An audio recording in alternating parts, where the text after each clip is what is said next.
The Cuban sandwich, also known as a Cubano, has its origins in Cuba and Florida, particularly in the cities of Tampa and Miami. It is a delicious and iconic sandwich made with Cuban bread, roast pork, ham, Swiss cheese, pickles, and mustard, often pressed and grilled to perfection.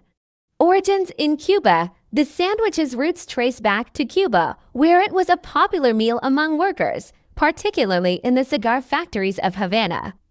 The simple yet flavorful combination of ingredients made it a convenient and satisfying meal. Development in Florida. When Cuban immigrants began arriving in Florida, particularly in Tampa's Ybor city and later in Miami, they brought the sandwich with them. In these cities, the Cuban sandwich evolved and became a staple in the Cuban-American communities. Tampa. The Cuban sandwich in Tampa often includes an additional ingredient, Genoa salami. This variation is attributed to the influence of Italian immigrants who also lived in the area. Miami. The Miami version of the Cuban sandwich generally sticks to the traditional ingredients of roast pork, ham, Swiss cheese, pickles, and mustard. Both cities claim to be the birthplace of the Cuban sandwich in the United States, and there is an ongoing friendly rivalry between Tampa and Miami regarding which version is the authentic one. However, both versions are widely enjoyed and celebrated today. The Cuban sandwich, like any food, has an impact on your body depending on its nutritional content and how often you consume it. Here's what a typical Cuban sandwich might do to your body. Nutritional breakdown. A typical Cuban sandwich includes the following ingredients, each with its own nutritional profile. Cuban bread, high in carbohydrates, provides energy. Roast pork, rich in protein, helps with muscle repair and growth. Ham, also a good source of protein, but can be high in sodium and fat.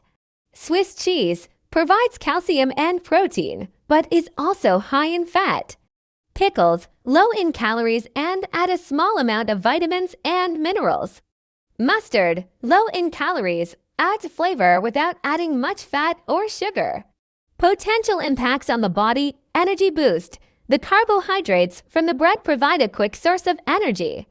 Protein intake. The pork and ham contribute a significant amount of protein, which is essential for muscle maintenance and repair. High in sodium. The ham, cheese, and pickles contribute to a high sodium content, which can raise blood pressure if consumed in excess.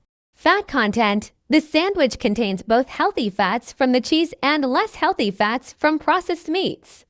High saturated fat intake can lead to increased cholesterol levels over time. Calcium. The Swiss cheese provides a good amount of calcium, which is essential for bone health. Calories. Depending on the portion size and ingredients, a Cuban sandwich can be calorie-dense, which might contribute to weight gain if eaten frequently without balancing it with physical activity. Moderation is key. Occasional treat. Enjoying a Cuban sandwich occasionally as part of a balanced diet is generally fine for most people. Consider the ingredients. Opting for leaner cuts of pork, lower fat cheese, or whole grain bread can make the sandwich healthier. Balance with other foods. Pairing the sandwich with a side of vegetables or a salad can help balance the meal by adding fiber and more nutrients. In summary, while a Cuban sandwich can be a delicious and satisfying meal, it's important to consume it in moderation and consider its nutritional content in the context of your overall. Thank you for watching my video. Please share, subscribe, like, and don't forget to click the notification bell for updated my new video.